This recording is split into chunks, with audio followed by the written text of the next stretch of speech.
Hi అండి, అందరికీ నమస్తే. ఈ రెసిపీ చాలా మందికి ఇష్టం ఉంటుందండి. విలేజ్ వాళ్ళకి మెయిన్గా తెలుస్తుంది. రెసిపీ వచ్చేసి కేరళ ఇంకా శ్రీలంక అటువైపు బాగా విలేజ్ సైడ్ ఎక్కువ కనిపిస్తూ ఉంటుందన్నమాట. కర్రపెండలం మనకు చాలా ఇష్టమైన రెసిపీ అనమాట. నాకు ఇది వచ్చేసి కర్రపెండలం వచ్చేసి అవి దుంపలు ఒక చెట్టుకు ఊరుతాయి అనమాట. కింద వేర్లని అవి దుంపలుగా మారుతాయండి.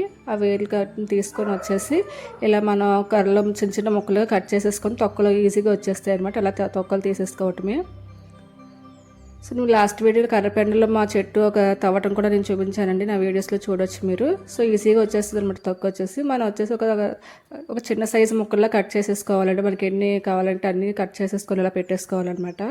ఇది ఊరికి పచ్చిగా తిన్నా కూడా చాలా స్వీట్గా ఉంటుందని చాలా నచ్చుతుంది. నా లాస్ట్ వీడియోస్లో కర్రపెండలం చిప్స్, కర్రపెండలం దోశ కూడా నేను చూపించాను అనమాట. మీకు నచ్చితే అవి కూడా మీకు చెక్ చేయండి. నేనైతే డిస్క్రిప్షన్లో లింక్ అయితే ప్రొవైడ్ చేస్తాను. సో దీనికోసం కర్రపెండలం, వర్రదుంపలు, కారం దుంపలు అంటారనమాట. వీటిని లోకల్ నేమ్ వచ్చేసి. దీనికోసం కళాయి పెట్టుకుని కొద్దిగా నూనె పోసుకొని 1 టీ స్పూన్ జీలకర్ర వేసుకున్నానండి. 5 పచ్చిమిర్చి మజ్జిగ చీల్చుకొని వేసుకున్నాను అనమాట. 2 వెల్లుల్లి రెమ్మలని దంచుకొని వేసుకున్నాను. వచ్చేసి బాగా ఫ్రై చేసుకొని ఇదే ప్లేస్లో మీరు వచ్చేసి ఎండుమిర్చి వేసుకోవచ్చు, కానీ దాని టేస్ట్ వేరు దీని టేస్ట్ వేరు అనమాట. మీరు వచ్చేసి పచ్చిమిర్చి వేసుకోవడానికి ట్రై చేయండి. ఇప్పుడు వచ్చేసి మనం కడిగేసి బాగా తొక్కలు తీసి పెట్టుకున్నాం కదండి కర్రపెండలం దుంపల ముక్కలు, అవి వచ్చేసి ఇందులో వేసేసుకోండి. ఆయిల్లో ఇవి ముందుగా ఫ్రై చేసుకోవాలన్నమాట. ఒక 2-3 నిమిషాలు ఫ్రై చేసుకోవాలి. అలా ఫ్రై చేసుకోవడం వల్ల మంచి టేస్ట్ ఉంటుందండి. ఇవి పిల్లలకి స్నాక్స్ కింద కూడా ఇవ్వచ్చు, చాలా ఇష్టంగా తింటారనమాట. నాకైతే ఇవి ఉడకబెట్టిన కాల్చిన లేకపోతే ఇలా కర్రపెండలు కారం ముక్కలు వేసుకుని తింటే నాకు భలే నచ్చుతుందండి. సో ఇదే ప్లేస్లో వచ్చేసి మనం కొద్దిగా ఉప్పు వేసుకున్నామండి. ఉప్పు, పసుపు, కొంచెం వెజిటేబుల్ వచ్చేసి పౌడర్ వేసుకున్నాను అనమాట.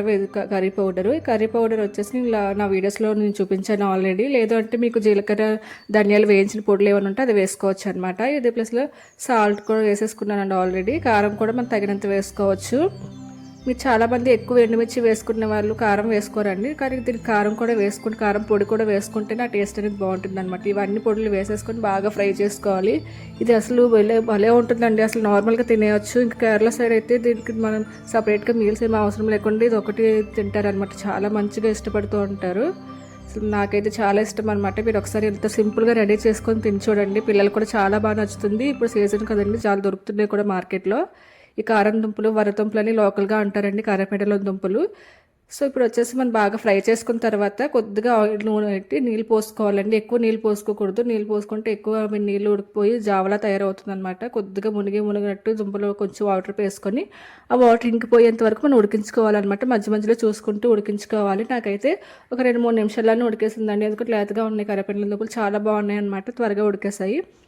సో చూడండి, మీదైతే కర్రపెండల దుంపలు రెడీ అయిపోయండి. ఇప్పుడు లాస్ట్గా పచ్చి కరివేపాకు ఉంటుంది కదండి, ఇది వేసుకుని ఒకసారి కలుపుకుంటే ఆ టేస్ట్, అరోమా అనేది ఆ దుంపలకు పట్టి భలే ఉంటుంది. అసలు నిజంగా చెప్తున్నానండి, ఈ టేస్ట్ చాలా బాగుంటుంది. మీరు మార్కెట్లో కర్రపెండలు తక్కువ రేట్కే దొరుకుతాయి అనమాట. తెచ్చి ట్రై చేయండి. ఒకసారి ఖచ్చితంగా నాకు కామెంట్ చేయండి ఎలా వచ్చింది అనేది రెసిపీ. పెద్ద కష్టం ఏమి కాదు. ఈవినింగ్ స్నాక్స్ కింద పిల్లలకు కూడా పెట్టచ్చు. మంచి కార్బోహైడ్రేట్స్ ఉంటాయండి, పీచు పదార్థం ఉంటుంది దుంపల్లో. పిల్లలకి ఈజీగా డైజెషన్ కూడా అవుతుంది అనమాట. సో నచ్చుతుందండి. మెయిన్లీ ట్రై చేయండి ఒకసారి. రెసిపీ ఎలా వచ్చింది నాకు కామెంట్ చేయండి. నా వీడియో చివరి వరకు చూసినందుకు ధన్యవాదాలు. ప్లీజ్ నా వీడియో వచ్చేసి హైప్ చేసి, లైక్ చేసి, షేర్ చేయండి, సబ్స్క్రైబ్ చేసుకోండి. ఈ రెసిపీ కర్రపెండలం, కారం దుంపలు, వరదుంపలు అని చెప్పేసి దీనికి లోకల్ నేమ్ అనమాట. ఇది చాలా బాగుంటుంది. నాకైతే స్పెషల్గా దీని పర్సనల్గా కూడా నాకు చాలా ఇష్టం అనమాట. ఈ రెసిపీ వచ్చేసి పెద్దగా ప్రాసెసర్ ఏం కూడా లేదు, సింపుల్గా చేసేసుకోవచ్చు. 2-3 నిమిషాల్లో అయిపోతుంది అనమాట. మీకైతే కర్రపెండలం దొరికితే ఖచ్చితంగా ట్రై చేయండి. మంచి హెల్త్ బెనిఫిట్స్ కూడా ఈ రెసిపీకి ఉన్నాయండి. And thanks for watching.